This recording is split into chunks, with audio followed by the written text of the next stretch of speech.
If by doing that, there is a simple, efficient, convenient journey for me to protect that purchase, that's basically what all consumers are really looking for. Which is basically convenience at the point of sale at the right moment with the right experience. These financial institutions, what they need is a new experience to be integrated, to be embedded into their core activity, which is not putting away the focus on their core business, but making very simple for the user to have a better experience, which is a main driver. Experience of processing a claim is far better by introducing special components of Gen AI into the process, and on the distribution as well. The experience for consumers is far better. My view in that part is that the combination of several components is going to be the driver. I think it's not going to be all or nothing.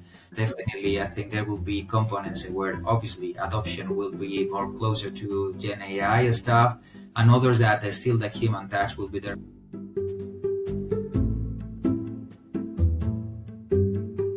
Hello, everyone, and welcome to a new episode of the Insurance Distribution Podcast, sponsored by Folium. I'm having the opportunity today to talk with Luis Dominguez, Head of Insurance Exchange in Europe for bolttech. Luis, hola, nice to meet you. Hola, buenos dias. Thanks a lot for having me. Thank you so much. By the way, we're speaking in English, but our original language is Spanish for both. You're from Spain, I'm from Uruguay. But well, to make it international, we'll speak in English. That does make sense to you? Absolutely. Thank you so much. Gracias. Excellent. We can do some Spanish words in the middle so that the audience can get used to it. Awesome. So let's start right away. Your role leads some key relationships for bolttech in Europe. Maybe it's good that you can define what bolttech does, but at the same time, how does bolttech work with these different partners that you have to try to deliver valuable customer experience in a product that is not very well known for valuable customer experiences as its insurance? Good. Thank you so much. Well, let me tell you first a bit about bolttech, okay, in simple terms, what we do. First of all, we are a company based in Singapore. It's where our headquarters are there. We operate in what we call 3 regions: Asia, of course, North America, and EMEA, Europe and Middle East, and Africa as well. And bolttech basically is involved in embedded insurance. We are an insurance enabler, helping to close the protection gap. How we do that? In simple terms, we connect more than 230 insurance companies around the globe with more than 700 distribution partners. In our terminology, distribution partner could be a telco, a financial institution, a retailer, a mobility partner. I will elaborate more later about those, okay? And thanks to our technology, we're an Insurtech. Of course, as an Insurtech, we have an amazing platform that is based on microservices. We have more than 220 microservices that are the enablers of that connectivity. This connectivity, at the end of the day, is measured in several ways. And bolttech today is quoting on a yearly basis more than $60 billion in premium. So we are all about embedded insurance. Excellent. So you do not only solve the technical piece, but also on the risk allocation. Is that correct? But to some extent, we are not an insurance company. In simple terms, as you know very well, the insurance industry can be broken down in 3 main components, underwriting, the risk component, then claims management or processing, and distribution. We are essentially a distribution embedded insurance company. We trust in someone else's, underwriting capabilities, especially our insurance companies partners that we find all around the globe. So our role is more this platform and partner that enables them to distribute insurance products and protection services across what we sometimes call non-distribution or non-traditional distribution channels. Gotcha. So we have these brands that have their clients and maybe they want to add on top of their offering insurance capabilities to cover the item that they're selling, or broadly speaking, other insurance products. And you will come in as the platform that could serve these digitally and also manage that relationship with the carrier, the reinsurance that could be bringing in the risk coverage. In this sense, maybe let's dive a little bit about how Europe has been incorporating bolttech technology, because you're head of Europe Exchange Insurance, and maybe also do some comparison on the adoption of the Asian market, which I understand is the key market of bolttech. Generally speaking, our markets are quite balanced, our regions as we call them. Okay, luckily for us, we have a well-diversified portfolio. and therefore we have a similar balance across them. But coming to the main point of how we enable the embedded insurance logic here in Europe, let's first stop on what is embedded insurance, okay? Because of course, I take for granted most of the audience will be familiar with that, but just in case, and let's say non-technical terms, the logic here is pretty simple. Embedded insurance is the integration of a protection. We call this protection because sometimes it comes via an insurance product or sometimes comes via service, but it's the integration of a protection into the purchase of a product or service. That is, the essence of what we do. So basically, including as part of a core activity, a protection component that makes, the experience super relevant and super convenient. Basically, this is what, in simple terms, we could define embedded insurance. And the role for us, generally speaking, not only in Europe, is at the end of the day to accelerate the adoption of that. So we close the protection gap. And how we do that, basically, with our technology. At the end of the day, in simple terms, we are a two-sided platform, a two-sided solution where we need always an insurance company providing the product, the value proposition. We help them as well to define and design innovative protection products. And what we do really well is to enable the distribution of those insurance products into, let's call it, new segments or non-traditional distribution channels. The first obvious example, for instance, is telcos. This is one of the trends we are seeing definitely in Europe, generally speaking at global level, but especially here in Europe, where one of the terminologies we are somehow supporting them into coin the name is telco assurance, mirroring what happened some years ago in some countries with banks, with the bank assurance model. But this logic is similar not only for telcos, but we can say retailers in general, utilities, energy distribution companies, mobility partners, financial institutions. So basically the integration of this protection into their core activities is something that we are pretty good at. Yeah. Yeah, that's pretty interesting because it kind of shakes a little bit the historical way of distributing insurance, which was with your agent, your broker that you already trust for a long time, and they manage the complexity with the carriers. And now they simplify that complexity to you as a customer. Right now, it's okay, you come in as embedded insurance platform that you'll be able to save that headache to the telcos that probably by themselves would be hard to do. And they can now manage that simplicity to the customer who they already trust.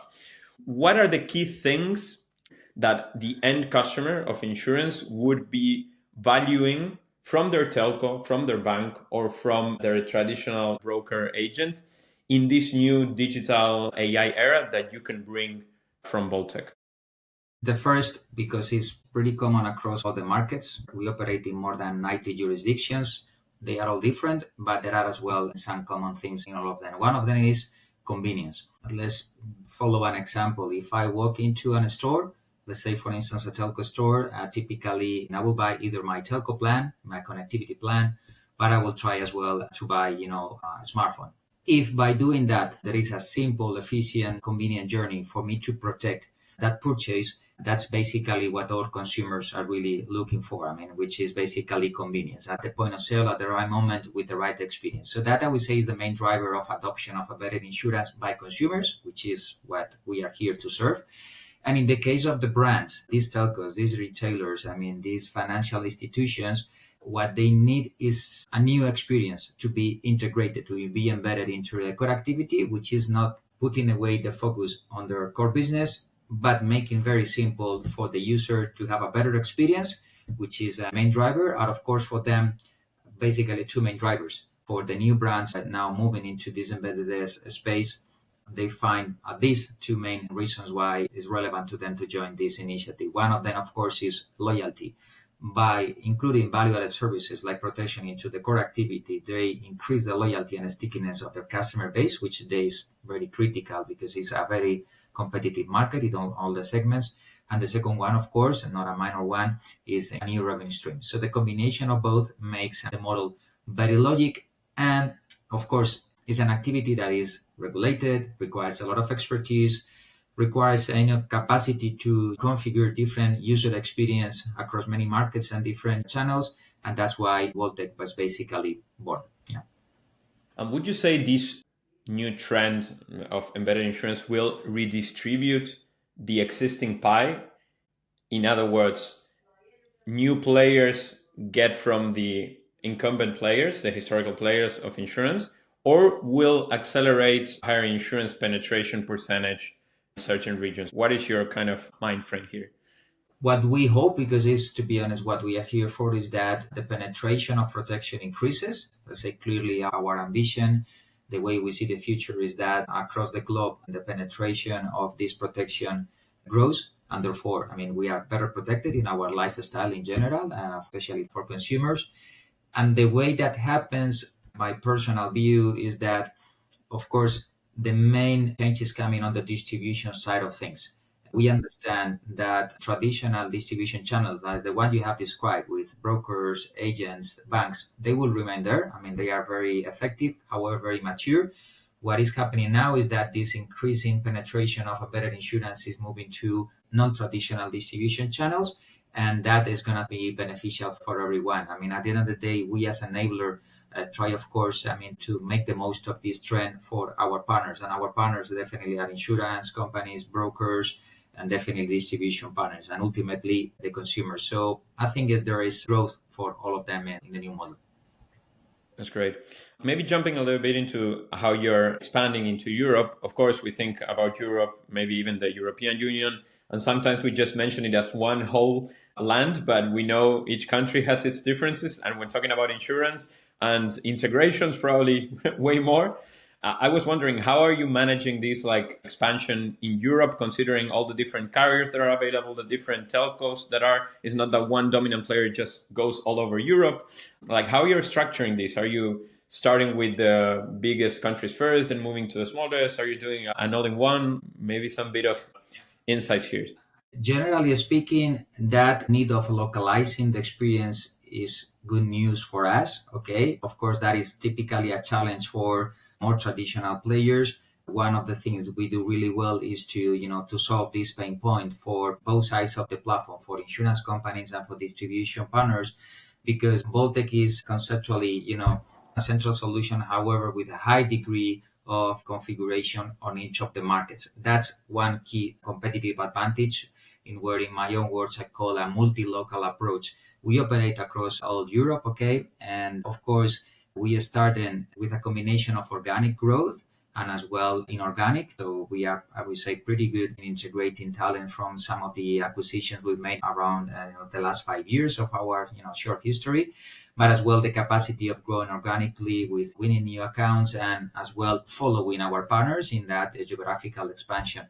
But I say this need of localizing the different user experience to country and to account level is one of the competitive advantages and one of the pain points that we solve our partners, because for them it's pretty challenging to adjust process to every jurisdiction, to every component of the value chain.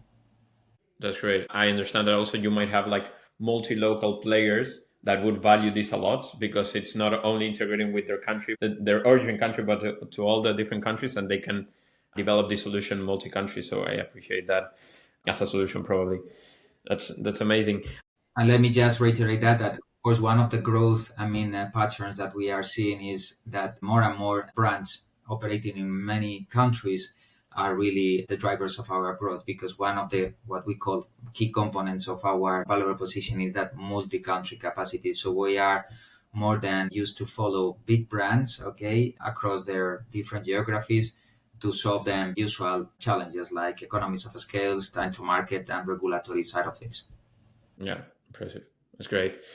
And also wanted to dive into you mentioned, well, Asia and Europe have been going into similar types of growth, at least in similar patterns. But I guess the insured people have maybe different ways of operating. Like if I were to try to guess, probably the Asian markets in adopting digital technologies are faster than the European ones, or at least this has been like the trend in different digital tools. Could you do some comparison on the audience, maybe also on the markets, how are behaving between Asia and Europe? And also what have been key learnings from the Asian markets that you're also bringing into the European ones? That's a very valuable point, because, of course, one of the expectations that our clients have is that we bring this, multinational experience into a given use case, into a given market. The experience in Asia, of course, we could speak hours about this, but in simple terms, one of the main differentiators is that an area of the world that is essentially mobile first, and even some cases mobile only.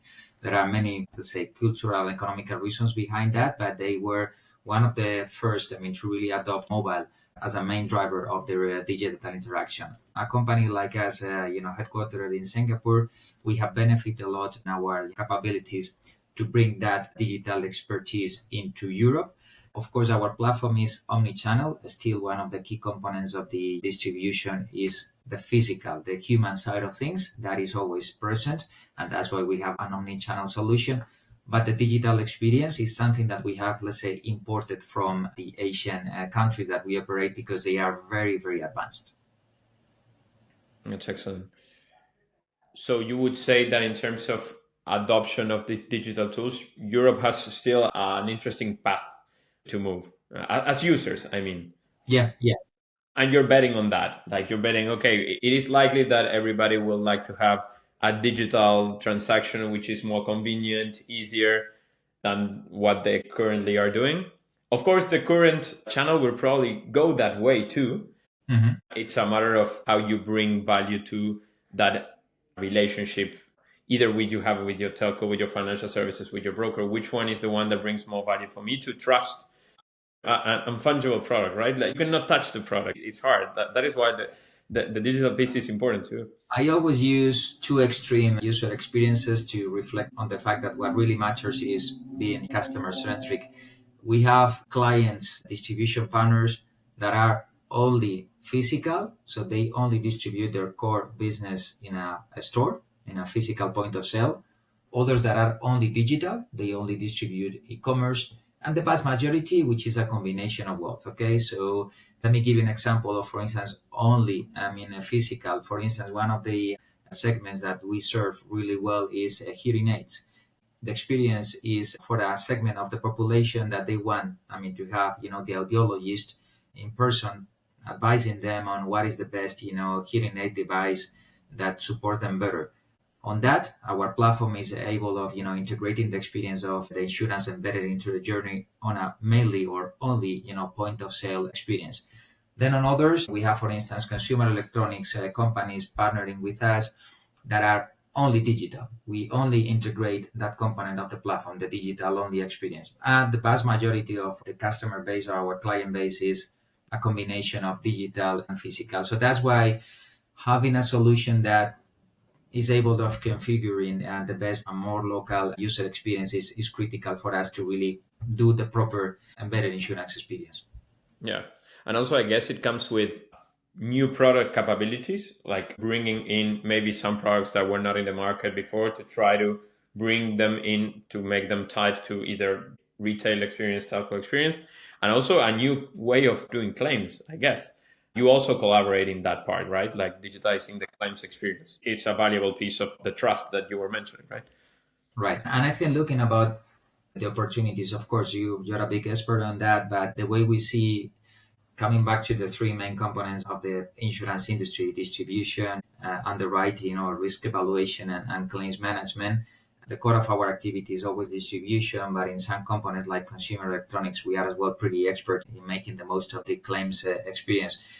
This is where I think there is a trend coming to us by applying something that Foley really good at, which is Gen AI. Okay, we are seeing more and more adoption of concrete use cases in distribution and in claims, especially when it comes to automation that is bringing, the efficiency to a next level, not only on the economical side of things, but as well on the user experience. The experience of processing a claim is far better by introducing special components of Gen AI into the process, and on the distribution as well. The experience for consumers is far better. Yeah, I agree. In the end, of course, it's a different problem that you need to solve, a claim and a distribution, but they are very well tied, of course, because a bad claim will probably harm your distribution, not only for that customer, but also the word of mouth in the internet is as fast as it's been ever before. So probably for these digital interactions, it's key to have a great claim management to also get better in the distribution piece. Agree. I think we've been talking about different trends in the market, but talking about the future of embedded insurance in Europe, any other key trend or number or figure that you would like to close this episode with, that you let the audience think a little bit about the opportunity of embedded insurance? I say to some extent, we have commented on a couple of things that are currently driving the growth and I think are going to be there for the next, I don't know, 3 to 5 years. One of those is definitely increasing adoption of embedded insurance across many more industries and segments. I think is becoming in different waves and fashions by country, by brand, but consumers will become pretty used, to find protection, services or insurance products at very different brands that maybe a few years ago were not that common.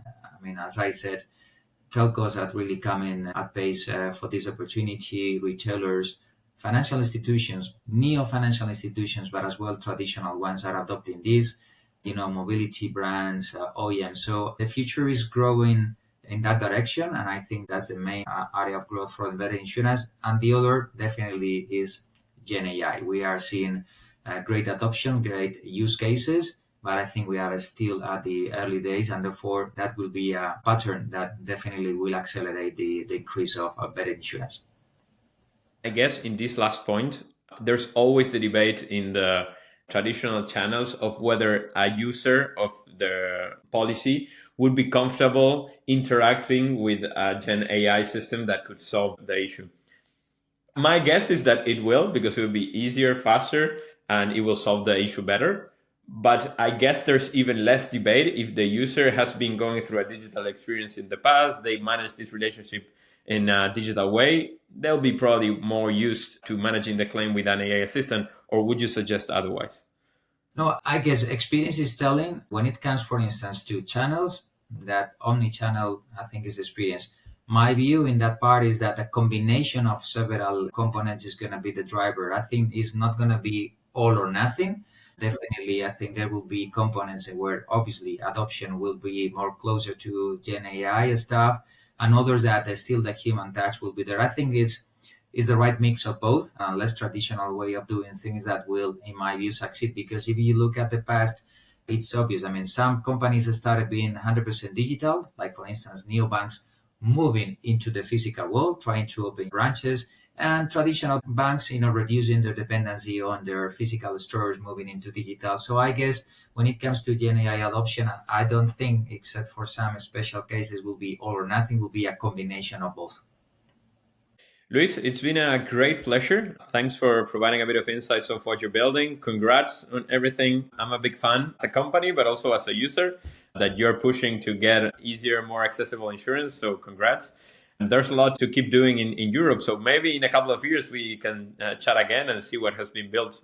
Looking forward to it. Martin, gracias a vosotros for this invitation. It was a great pleasure. And as well, we will watch very closely, for Lume's success. Okay. Thank you so much. Amazing. Thanks a lot.